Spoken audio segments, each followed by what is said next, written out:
சொந்தங்களுக்கு அன்பு வணக்கம். கேரள மாநிலம் காசர்கோடு மாவட்டம் அடூர் அருகே இருக்கக்கூடிய பதிக்கால் பகுதியில் வசித்து வருபவர்தான் ரவி என்பவர். அவர் அப்பகுதியில் புதியதாக ஒரு வீடு கட்டியுள்ளார். அந்த வீட்டின் அருகே பொருட்களை வைக்க ஷெட் ஒன்று கட்டியிருந்தார். அந்த ஷெட்டில் அவர் கண்ட காட்சி அவரை ஆச்சரியமூட்டியது. 4 அடி நீளமுள்ள ஒரு சாரைப்பாம்பு ஒன்று தங்க மோதிரத்திற்குள் தலையை விட்டு பாதி உடலையும் அதில் நுழைத்திருந்தது. இந்த நிகழ்ச்சி 2026ஆம் ஆண்டு ஏப்ரல் மாதம் கடைசியில் நடைபெற்றது. அந்த பாம்பு நன்றாக அந்த மோதிரத்திற்குள் சிக்கிக் கொண்டது. இந்த சம்பவத்தின் பின் என்ன நடந்தது என்பதை விளக்கமாக அறிந்து கொள்ள உங்களை விருப்பமுடன் அழைக்கிறது மௌனத்தின் சப்தங்கள். பொதுவாக பாம்புகள் கோடை காலத்தில் வெப்பத்தை தாங்க முடியாமல் வெளியே வந்துவிடும். இரை தேடி அலையும் போது மனிதர்கள் அதன் கண்ணில் சிக்குகின்றன. அப்போது அது அவர்களை தொடர்ந்து மனித பாம்பு மோதலாக அது உருவெடுக்கிறது. பாம்புகள் யாரையும் தானே தேடிச் சென்று ஒருபோதும் கடிக்காது என்பது உண்மை. அது செல்லும் பாதையில் மனிதர்கள் தென்பட்டால் அது ஒதுங்கி செல்ல பார்க்கும்.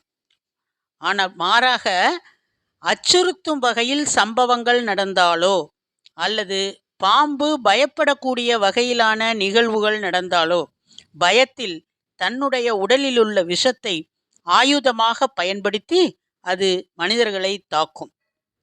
ஒரு பாம்பு தனக்கு இரையை கைப்பற்ற வைத்திருக்கக்கூடிய விஷத்தினை அவ்வளவு எளிதாக வீணாக்காது. தனக்கு ஆபத்து வருகிறது என்று தெரிந்தபோதுதான் அந்த விஷத்தை அது பயன்படுத்தும். மனிதர்களை கண்டால் வேகமாக ஓடிச் சென்று ஒளிந்து கொள்ளும். அப்படி சென்ற ஒரு சாரை பாம்பு தங்க மோதிரத்திற்குள் தலையை விட்டு கொண்டு பாதி உடலையும் அதனுள் விட்டிருக்கிறது. ஆனால் அதன் பிறகு அந்த மோதிரத்திலிருந்து தன்னால் தப்பிக்க முடியாமல் தவித்த சம்பவம் கேரளாவில் நடந்திருக்கிறது.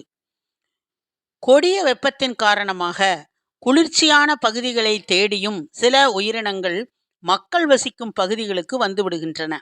அந்த வகையில் இந்த பாம்பும் வீட்டிற்குள் வந்திருக்கலாம் என்று கூறப்படுகிறது. எனவே மழைக்காலங்களில் மட்டும் அல்லாமல் கோடை காலங்களிலும் மக்கள் மிகவும் பாதுகாப்பாக இருக்க வேண்டும் என்பது மிகவும் அவசியமானதாகும். கேரள மாநிலம் காசர்கோடு மாவட்டத்தின் அடூர் பகுதியில் உள்ள அந்த வீட்டில் பாம்பு ஒன்று புகுந்துள்ளது. அந்த பாம்பானது வீட்டின் உள்ளே இருந்த ஒரு மேஜையின் மீது ஊர்ந்து செல்கையில் அந்த மேஜையின் மீது வைக்கப்பட்டிருந்த தங்க மோதிரம் பாம்பின் உடலில் சிக்கிக் கொண்டது. இதனால் பதறிப்போன வீட்டின் உரிமையாளர் இது குறித்து வனத்துறையினருக்கு தகவல் அளித்தார். வனத்துறையினர் அந்த பாம்பை பிடித்து தங்க மோதிரத்தை மீட்டனர். இந்த சம்பவம் அப்பகுதியில் பெரும் பரபரப்பை ஏற்படுத்தியுள்ளது. இன்றைய தேதியில் 1 கிராம் தங்கத்தின் விலை ரூபாய் 15,000ஐயும் தாண்டி இருக்கிறது. நம்மூர் மக்கள் இந்த பாம்பை பார்த்திருந்தால் அந்த பாம்பினை வெட்டி மோதிரத்தை எடுத்து சென்றிருப்பார்கள். ஆனால் கேரளாவில் மக்கள் மிகுந்த சிவிக் சென்ஸுடன், மனித நேயத்துடன், ஜீவகாருண்யத்துடன் நடந்து கொண்டிருக்கிறார்கள். இந்த சம்பவம் 2 வகைகளில் முக்கியத்துவம் பெற்றுள்ளது. ஒன்று, வன உயிரினங்கள் குறித்து கேரள மக்கள் எந்த அளவுக்கு விழிப்புணர்வுடன் இருக்கிறார்கள் என்பது. இதே கேரளாவில்தான் காட்டு யானையை சிலர் பழத்திற்குள் வெடியினை வைத்து கொலை செய்தார்கள். அதே போல உணவு தேடி வந்த பழங்குடி இளைஞனை கொஞ்சம் கூட ஈவு இரக்கமின்றி அடித்து கொலை செய்திருந்தனர். இதெல்லாம் மக்களுக்கு ஒரு பெரும் பாடமாக அமைந்திருந்தது. எனவேதான் இந்த முறை மக்கள் மிகவும் விழிப்புடன் செயல்பட்டுள்ளனர். இந்த பாம்பு சிறியதாக இருக்கும்போது அந்த மோதிரத்திற்குள் நுழைந்திருக்கலாம். அது வளர வளர உடல் பெரிதாக பெரிதாக நன்றாக அதனுள் அது மாட்டிக்கொண்டிருக்கிறது. இருப்பினும் இந்த உலகத்தில் ஒரு உயிரை விட தங்கமும் பணமும் பெருசு அல்ல என்பதனை வனத்துறைக்கு அறிவுறுத்தும் வகையில் மக்கள் அதனை தெரிவித்திருக்கிறார்கள். இம்மக்கள் உண்மையிலேயே பாராட்டுக்கு உரியவர்கள். பாம்புகள் நமது சூழலியலுக்கு மிகவும் முக்கியமான உயிரினங்களாகும். விவசாயிகளுக்கு பாம்புகள்தான் உற்ற நண்பர்கள். எலிகளை கட்டுப்படுத்துவதில் பாம்புகள் கில்லாடிகளாக இருக்கும். ஒருவேளை பாம்புகளின் எண்ணிக்கை குறைந்துவிட்டால் எலிகள் உட்பட்ட சிறிய பூச்சிகள் மற்றும் பல்லிகளின் தொல்லை அதிகமாகிவிடும். அதையெல்லாம் இம்மக்கள் நன்கு உணர்ந்திருக்கிறார்கள். வனத்துறையினரும் இந்த விஷயத்தை சாதுரியமாக கையாண்டுள்ளனர்.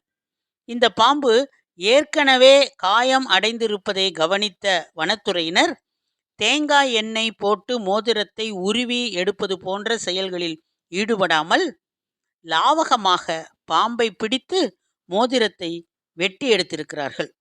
பின்னர் காயமடைந்த பாம்புக்கு முதலுதவி செய்து அதனை வனப்பகுதிக்குள் விட்டிருக்கிறார்கள். பொதுவாக பாம்பு மோதிரம் அணிந்து கொண்டால் கால சர்ப்ப தோஷம், பித்ரு தோஷம், கிரக தோஷம் ஆகியவை நீங்கும் என்ற நம்பிக்கை மக்களிடையே இருப்பதால் பெரும்பாலான மக்கள் தங்கள் விரல்களில் பாம்பினை போன்ற மோதிரத்தை அணிந்திருப்பார்கள். அது மட்டுமன்றி எதிர்மறை ஆற்றல் சூழ்ந்து இருப்பதை உணர்ந்தால் பாம்பு மோதிரத்தை அணிந்து கொள்கிறார்கள். இப்படி மக்களிடையே நம்பிக்கை இருந்து வருகிறது. ஆனால் இங்கு ஒரு பாம்பே ஒரு மோதிரத்தை அணிந்து கொண்டால் என்ன நடக்கும் என்ற எதிர்பார்ப்புடன் உங்களிடமிருந்து விடைபெறுவது உங்களுடைய அன்பு தோழி கீதா.